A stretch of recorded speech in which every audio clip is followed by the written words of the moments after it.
পাহারা দিতে আপনাকে বছরে প্রায় 15 কোটি টাকা দেওয়া হবে। সঙ্গে রয়েছে অফুরন্ত সুযোগ সুবিধা, যেমন এখানে থাকবে না আপনার কোনো বস। আপনি সম্পূর্ণ একা নিজের ইচ্ছে মতো ঘুমাতে পারবেন, মাছ ধরতে পারবেন, যা মন চায় তাই করতে পারবেন। আপনার কাজ থাকবে শুধুমাত্র দেখা যে এই লাইট হাউসের লাইটটি ঠিকঠাকভাবে জ্বলছে কিনা। যদি লাইটটি কখনো বন্ধ হয়ে যায় তাহলে সাথে সাথে লাইটটিকে আবারও অন করে দিতে হবে। ব্যাস এইটুকুই আপনাকে করতে হবে। আপনি চাইলে সারা দিন শুধু পায়ের ওপর পা তুলে ঘুমিয়ে থাকতে পারবেন এবং মাসের শেষে কোটি কোটি টাকা গুনবেন। চাকরিটা পেতে খুব ইচ্ছা করছে নিশ্চয়ই? তবে অ্যাপ্লাই করবার আগে জেনে নিন, এত সুযোগ সুবিধা থাকার পরেও এটা পৃথিবীর মধ্যে সবচাইতে ভয়ঙ্কর একটি কাজ। কারণ এই লাইট হাউস ঠিক একদম সমুদ্রের মাঝে অবস্থিত। এখানে থাকা অবস্থায় আপনি কারো সাথেই যোগাযোগ করতে পারবেন না। একাকিত্ব আপনাকে সব সময় ঘিরে থাকবে। সব থেকে ভয়ঙ্কর ব্যাপার হলো প্রায় সময়ই এখানে বেশ বড় বড় ঝড় হয়। সেই সব ঝড়ের তাণ্ডব এতটাই ভয়ঙ্কর হয় যে মাঝে মধ্যে সমুদ্রের জল টাওয়ারের উপরে উপচে পড়ে, যার ফলে এই কাজে মৃত্যু পর্যন্ত হতে পারে। আরও কি মহা বিপদ এখানে পথ পেতে রয়েছে তা একটু পরেই জানতে পারবেন। কিন্তু আসল প্রশ্ন হলো, এই লাইট হাউস সমুদ্রের মাঝেই কেন তৈরি করা হয়েছে? এর কাজই বা কি? আর কেনই বা এই লাইট হাউসের ওপরে সবসময় নজর রাখতে হয়? আর কেনই বা এর লাইট কখনো বন্ধ করা যায় না? রহস্যময় এই লাইট হাউসগুলির আদ্যপান্ত জানতে হলে আপনাদেরকে ইতিহাসে ফিরে যেতে হবে। সেই ইতিহাসে যেখানে দীর্ঘ পথ যাতায়াতের জন্য না ছিল কোনো গাড়ি আর না ছিল কোনো যানবাহন। তখন বিশাল লম্বা পথ পাড়ি দেওয়ার জন্য একমাত্র উপায় ছিল জলপথ। সেই সময়কালে ক্যাম্পেড মারিয়াস নামের একজন অসাধারণ নাবিক ছিলেন। তিনি প্রতিকূল অবস্থাতেও সমুদ্র ভ্রমণের জন্য বেশ বিখ্যাত ছিলেন। তো একবার তিনি তার জাহাজ নিয়ে সমুদ্রের মাঝে ঘুটঘুটে অন্ধকারের মধ্যে দিয়ে একটা জায়গা দিয়ে যাচ্ছিল।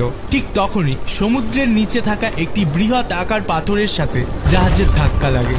সেই সময় জাহাজগুলো তৈরি করা হতো কাঠ দিয়ে, যার কারণে পাথরের সাথে জাহাজের ধাক্কা লাগায় জাহাজের নিচে খুব সহজেই ফাটল ধরে যায় এবং জল ঢুকে বেশ ক্ষয়ক্ষতি হয়। কিন্তু সময় মতো ক্যাম্পেড মারিয়াস এবং তার সঙ্গীরা জাহাজটাকে মেরামত করতে সক্ষম হয়, ফলে তাদের প্রাণ বেঁচে যায়।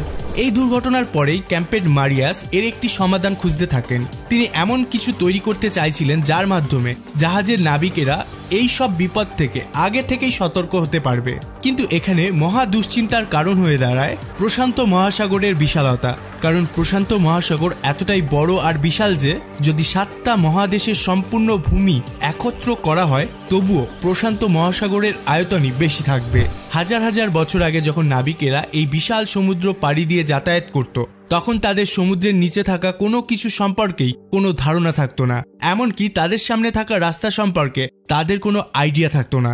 সেই সময় পথ নির্দেশনার জন্য কোনো রকম প্রযুক্তি ছিল না যেটা তাদেরকে রাস্তা চিনতে সাহায্য করবে। মূলত সেই সময় নাবিকদের সমুদ্র পাড়ি দেওয়ার জন্য সূর্যের দিকে কিংবা চাঁদ অথবা তারার উপরেই নির্ভর করতে হতো। আর এই দিক নির্দেশনার সমস্যা থেকেই অনেক সমস্যার সৃষ্টি হতো, যেমনটা ক্যাপ্টেন এলিসের সাথে হয়েছিল। একবার ক্যাপ্টেন এলিস তার নাবিকদের সাথে প্রশান্ত মহাসাগর পাড়ি দিয়েছিলেন। তো একদিন রাতে হঠাৎ করে ঝড় শুরু হয়, পুরো আকাশ ঢেকে যায় কালো মেঘে। স্বাভাবিকভাবে আকাশের সব তারাও মেঘের নিচে ঢাকা পড়ে যায়, যার কারণে প্রচন্ড ঝড়ের মধ্যে তারা রাস্তা হারিয়ে ফেলে। যখন সকাল হয় তারা দেখতে পায় বিশাল সমুদ্রের মাঝে তারা হারিয়ে গেছে। তাদের কাছে তখন খাওয়ার জন্য কিছুই ছিল না, এমনকি খাওয়ার জন্য জল অবধি ছিল না। ক্ষুধা ও তৃষ্ণায় নাবিকদের অবস্থা বেশ খারাপ হয়ে যায়। তারা সমুদ্রের বিশাল জলের মধ্যে থেকেও জলের অভাবে তৃষ্ণায় কাতর হয়ে গিয়েছিল, যার ফলে অনেক নাবিক মারা গিয়েছিল। এরপর অনেক কষ্টে অনেকদিন পর ক্যাপ্টেন তীরের দেখা পায়। এরপরেই মূলত লাইট হাউস তৈরির যাত্রা শুরু হয়। মিশরের ভূমধ্যসাগরের পাশেই ছিল আলেকজান্দ্রিয়া। সেই সময় সেখানকার শাসক ছিলেন টলেমি দ্য সেকেন্ড ফিলাডেলফিয়া। কিন্তু এই রাজ্যের জন্য সেই সময়ের সব থেকে বড় সমস্যা ছিল